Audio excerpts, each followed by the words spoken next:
confidence is a thing that you have to build. I've been in basements writing. I've been in studio sessions learning. People will, believe in you as long as you believe in yourself 100%. Drake. Yeah, it's surreal. We had to exchange a few words, which was just surreal to me. You know what I mean? As soon as I got here, I'm like, okay, this has to happen. They're noticing you, okay, cool. You still have to earn your keep. I want to be that guy that they don't like. They love, but they don't like. I had to build it. What is inspiring you to really sort of go to where you're going with this music? There's people doing better than me. I'm amazing. Everything I do is amazing. Well, people are just hearing about me now, right? But I've been doing this for way over a decade. What do you have to say to someone, the next Lavish coming up? Put your head down and do the work. Welcome to Creative Connect, where we connect creatives together. And the reason why we do this is because a lot of creatives are stuck in the dark creating masterpieces, and you don't really get to know who they are, why they are, or how they even are. So this podcast is specifically here to dive into the minds of creatives and what their process is like. And I'm fortunate enough to be around some very spectacular creatives who are going to be doing amazing things in the next couple of years. This is a little bit of part of my calculated step, because in the next 2-3 years, this podcast is going to be worth something. So without further ado, I want to introduce a very special someone. I know I always say I got special someone, but everybody on these seats are special. And I'm telling you this right now. So I just want to introduce my man, Lavish. What's going on, man? How you doing? I'm good, man. How are you? Blessed and highly favored, man. We're here in your home right now. We are. The studio. Back home. Yeah. How you feeling? Feel great. Good. So first off, I really want to just kind of start from the beginning. You know what I mean? Like, we're going to start from the beginning and work our way up. First, introduce yourself. My name is Lavish. I'm a 26-year-old singer, songwriter, artist, creator, whatever you want to call it, from Lusaka, Zambia. Okay. Raised in Winnipeg. I live in Toronto. Lived in Toronto, just moved to LA, Yeah. Nice. So, okay, cool. Let's talk about... and producer. Huh? Producer. So we are multi-hyphenated. Don't let me forget that one. Come on. And there's going to be a lot more to come. Yeah. So let's go back. So you're born in Zambia. I am. You came here when? When I was 7. Okay. Do you remember that time? I do, honestly. Yeah, let me hear some. Yeah, so when we got off the plane, I just remember seeing like this white stuff like on the ground, and it was snow, but I didn't feel the cold. You know what I mean? And they gave us jackets, and a couple days or weeks, months later, I started feeling the cold, which is super weird because, like, obviously, like, somebody who hasn't seen snow or felt snow would feel it right away. Right. But for me, it was just like, it was weird. Like, it took, some time. But no, from what I remember, it was a tough upbringing, Yeah. Shout out to my dad for flying all of us over to, a whole different country. Yeah, man. Have you been back? No. Okay, is that something that you want to do one day? Definitely. Yeah, man. Definitely. I think that would be good. So let's talk about like this creative process of yours. Like, at what age or when did you feel that creative juice flowing for you? Man, it's been really all my life, because I've been doing everything since I was young. I was skateboarding, I was rollerblading, I was BMXing, I was doing artwork, painting, doing all these different things, and football, basketball, and it all just got narrowed down into music. You know what I mean? Yeah. So okay, let's talk about so you've done all these things. Yeah. At what age were you sort of getting closer into the music side of it? Because if you're doing all that stuff, it's probably over. Where it was like concrete that it was music? like when you were dabbling in it, and then when it started to be more frequent, and you're like, yo, okay, cool. Because if you played all these sports, I mean, there's a place where there's a time where you're like, yo, I'm gonna hang that up. I'm gonna hang that up. I'm gonna hang that up. But then the music came, and you're like, nah, I'm keeping this. Yeah, I mean, how old was I? I was like 14 when I started to dabble in some music, and maybe about when I really started taking it seriously was when I flew to Toronto. I got flown out to Toronto by Triz. Man's getting flued out.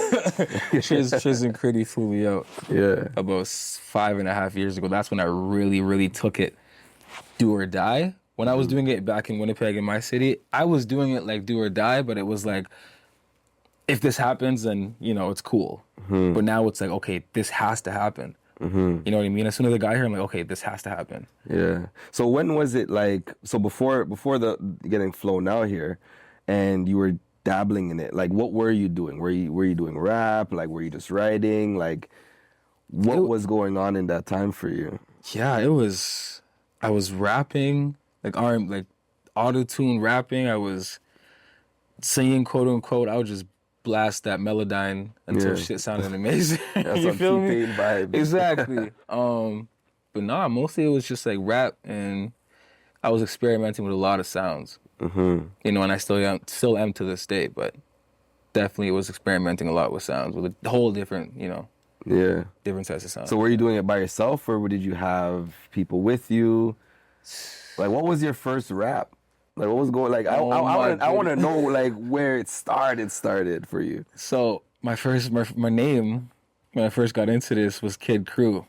Okay.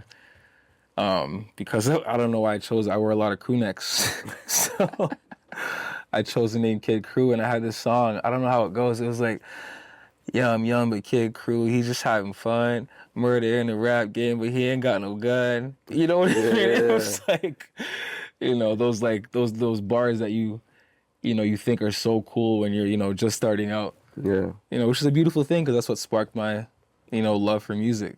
Yeah. Was that song. That was my first song, you know? Yeah. And what made you pick up the pen? Like, what made you start, like, even write that? I got a whole lot of stuff to say. Yeah. You know, a whole lot of stories. Yeah. And, you know, I can articulate it when I'm trying to, you know, tell somebody the stories, but when it comes to the, you know, the music and storytelling, it's like, you're not touching me there, you know? You always believed that. Yeah. Yeah. So now you meet my man Triz, Critty, all these guys. How did that even start for you? Man, where was I? I was at my homie Pascal's studio in Winnipeg, and some scary looking buff dude comes down the stairs and he's like, I'm gonna fly you to Toronto. Just off the rip. Off the rip. And I'm terrified, and obviously that being Critty. Yeah. I'm scared. Shout out to my boy Critty though. You know, I'm scared shitless. He's like, yeah, you know, I'm gonna fly you down to Toronto, and you can, you know, come work here for like a week or two, and it ended up being, I'm here now. You know, that was six years ago. But like, why do you think that they even reached for you like that? What were you doing at the time for them to even notice you? You know, I've always wanted to be different, you know, and I feel like the earth will gravitate towards different. So when everybody else is doing whatever they're doing back home in Winnipeg, I was always striving to do the opposite or something, or reach heights, you know, so I feel like that's what made them gravitate towards me. Yeah. You know. And then for you, like, for you to just pick up and leave, have you been to Toronto before that? No. So for you to pick up and leave to go, like, what was it in you that said, I'm going to do that? Or what it was in you that even trust these guys, big buff Critty coming down say, yo, pull up. You know, I just felt like that. It just felt right, honestly. Toronto is my dream city. It has always been my dream city. So it was just like, you know, set in stone for me. You know, as soon as I got that ticket, I was out of there. Yeah. I was scared, but I always take risks. That's why I'm here today. Right. You know what I mean? Right. So even those small risks, that, you know, they add up. You know what I mean? So yeah. And the biggest thing that I realize, I mean, especially in the creative field, you know, team. For you to like have people to believe in you, not many people get No. that. Yeah. How important was the the team, and how important were the people to really sort of believe in you that took you to another level? How important is that? You know, people will, believe in you as long as you believe in yourself 100%. That's the only way people will believe in you. You know what I mean? Because it's like if you're coming out here, you're like, oh, this is a maybe for me, or this is like, whatever. People won't really gravitate towards that. They want to know, like, okay, he believes in himself. Because I believe I'm one of the greatest artists in the world. Talk about it. You know what I mean? Yeah. Because it's like, if I don't have that, then what do I got? I'm out here thinking I'm mediocre. No. I'm amazing. Everything I do is amazing. You know what I mean? Yeah. So that's what, helps me build a team, because they know how I move. I think I'm amazing. Yeah. Everything I make is it's great. It's incredible. And if I don't feel that way, then what is the point of this? Crazy. So where did you confidence? It's hard for a lot of people to have confidence, to believe in themselves at their highest level. Where did that confidence, where did you see that confidence for you to believe that you had that? Well, I mean, people are just hearing about me now, right? But I've been doing this for way over a decade. I've been in basements writing. I've been in studio sessions learning. I learn from people below me. I learn from people higher than me. I'm always learning. And confidence is a thing that you have to build. I didn't just wake up one day and I'm like, oh, I'm great. It's like I had to build it. You know what I mean? So it's like when it comes to certain things, you can't really tell me anything because I've been doing this. It doesn't matter if I'm not multi-platinum, whatever. This is what I do. I've been doing this for a really long time. Yeah. Just because you haven't heard me doesn't mean I haven't been doing this for a really long time. Talk about it. Yeah. So that's where the confidence comes from. Yeah. I really wanted to slam that because there's so many creatives out here that, one, they're super dope, but not having the confidence cancels everything after that. And so for you, you're out here making music. Talk about your process, like you being in the studio, you making music. What does it take to be Lavish? Man, well, with the last project, it was a lot of building from the ground up. We start with the instrumentation all the way, until the beat's finished. Everything there was no samples or anything like that. But, not that we're sampling now, it's just like, now it's more like, okay, let me go in the studio and feel. I was feeling before, but now let me really go in and feel. Because if I'm not feeling, nobody else is going to feel. If the record's not giving you a feel, it's not going to work. So now it's more so feel and, militant work ethic. Yeah. Yeah. So did you know you were going to be here? Where? Where you are right now? Always. Okay. Always. And I know I'm going to be somewhere even bigger, a couple months from now. Yeah.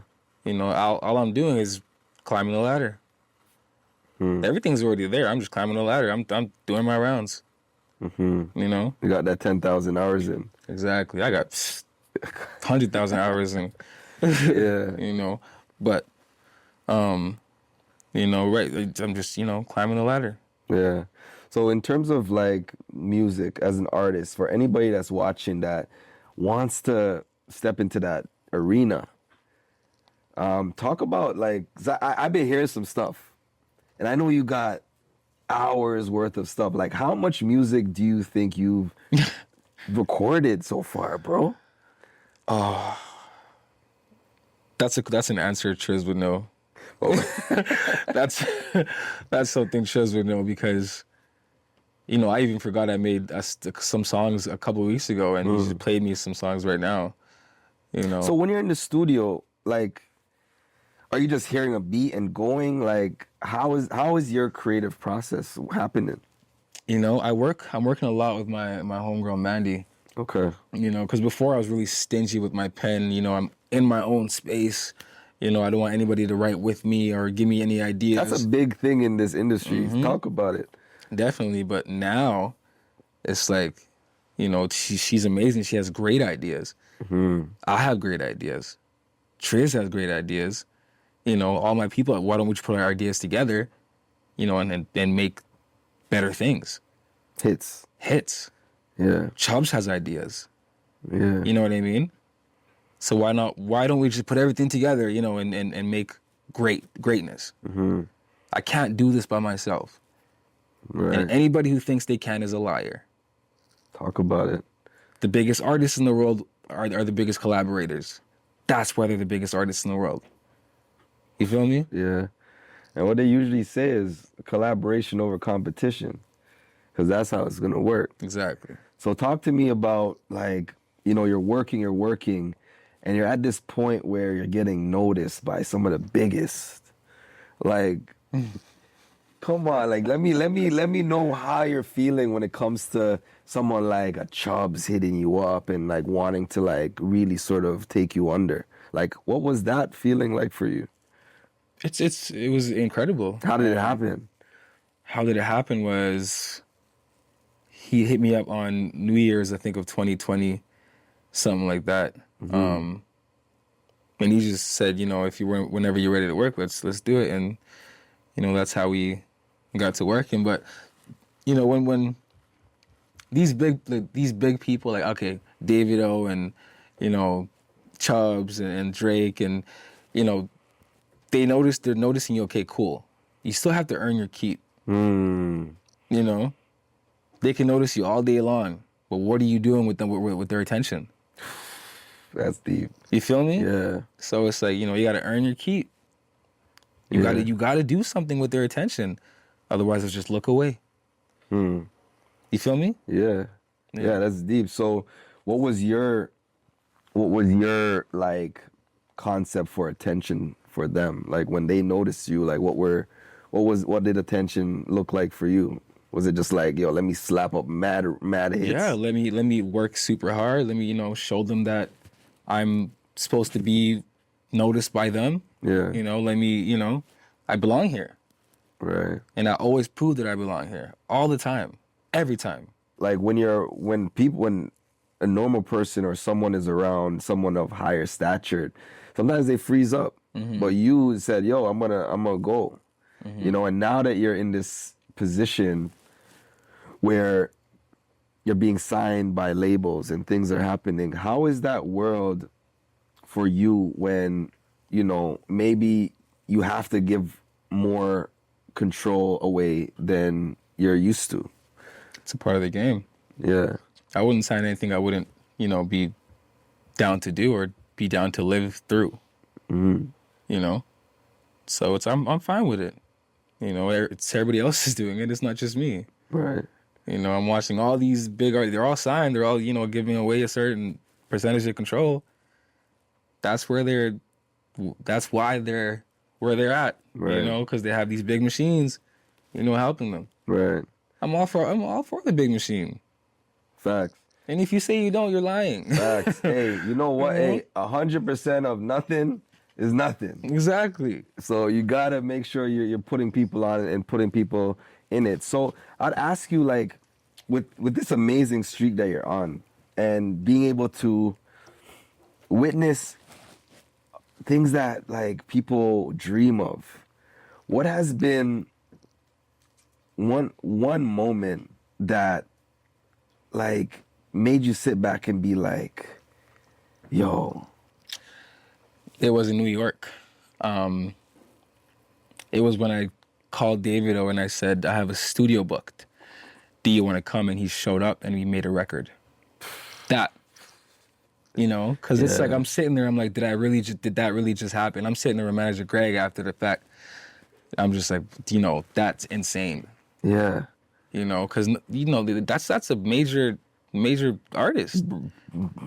Bro, mega. You know, so it's like, you know, even me just sitting there and me and him just conversating, and you know, it's crazy. Surreal.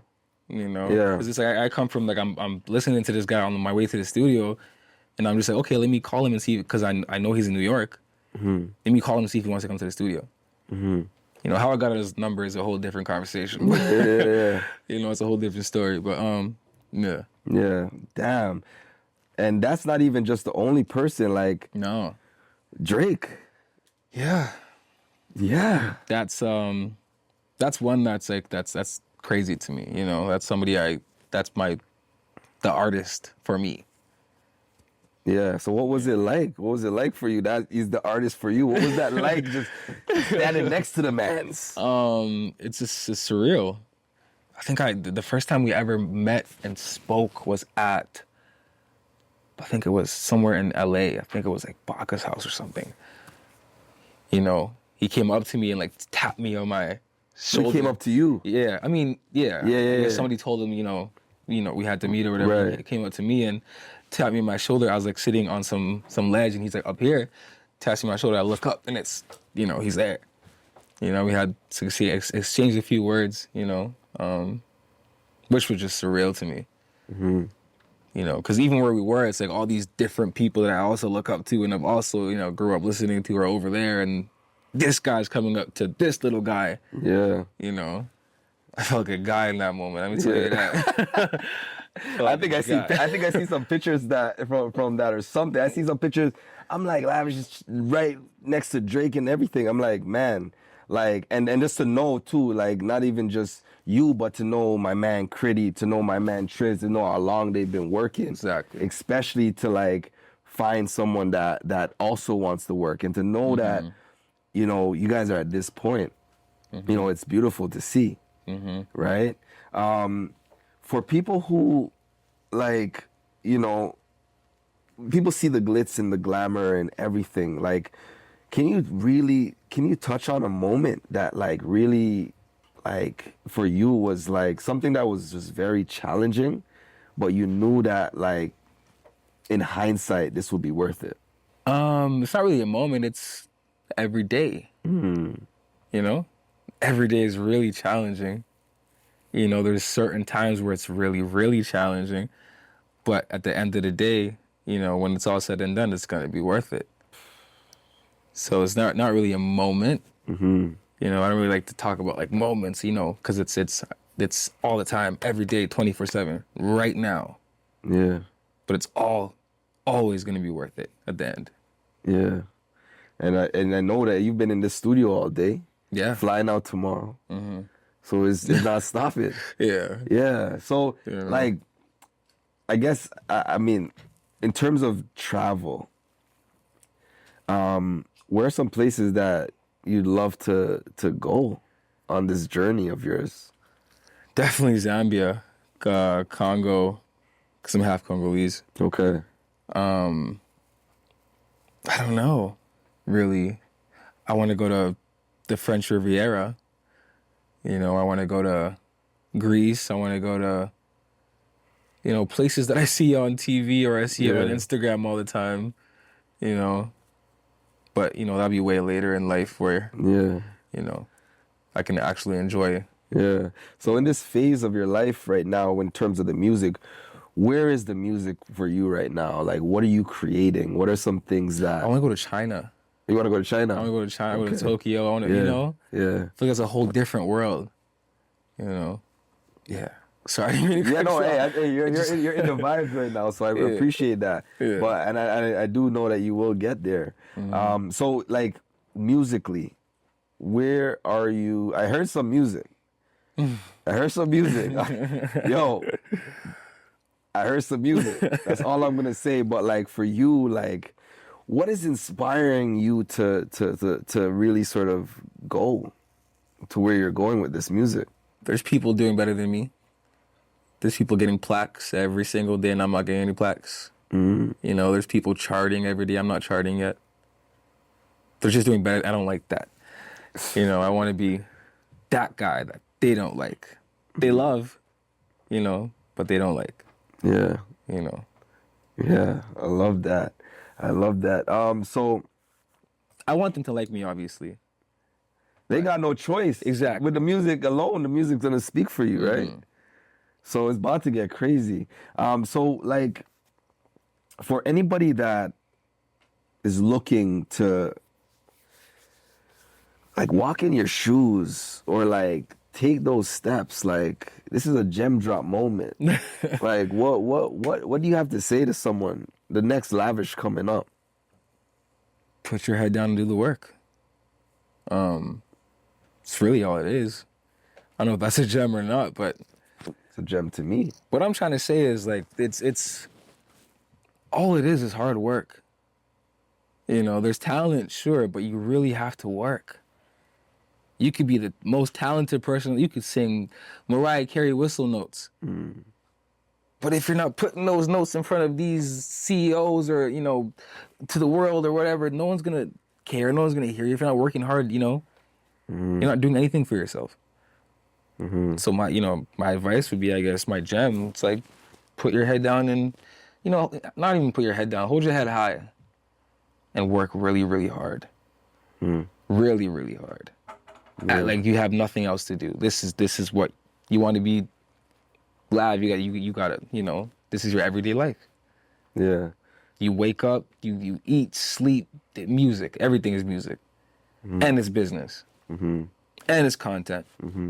You know?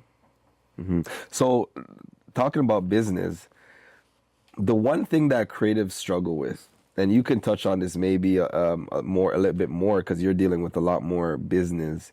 How does a creative navigate being creative, but also navigate being business? I'm fortunate. I have a great team, great managers that, you know, sort of take the workload when it comes to the business side of things. I mean, I would say, you know, for those artists, get a team. You really do need a team. You can't do this without a team. That doesn't make any sense. And if you want to be as big as you say you want to be, you need a team. You know? Yeah. You can't be a lone person and think you're going to go headline Coachella without having a team working behind the scenes. Who's going to do your wardrobe? You know, who's making sure you have packs? Your packs, your ears are working. You know, who's making sure you look good on that flyer? Who's making sure you're gonna get paid properly? One manager can't do that. Maybe a manager that's, you know, I don't know who I use as a comparison, but you need a team. It's damn near impossible.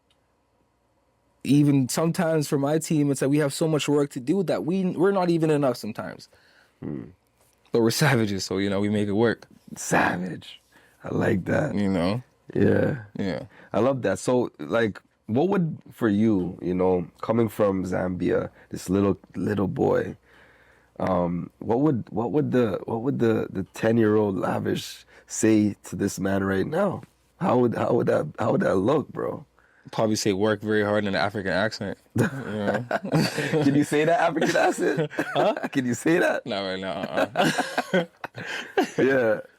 Oh, you know, he said work very hard, you know? Yeah. Yeah. You know, do Word. good for yourself. Exactly. Yeah. So yeah, man, bro.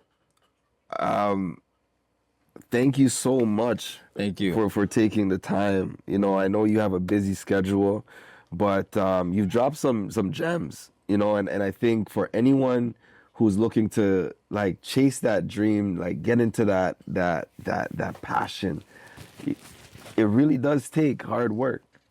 And I want you guys to be, whoever's watching this, I want you guys to take a look at it.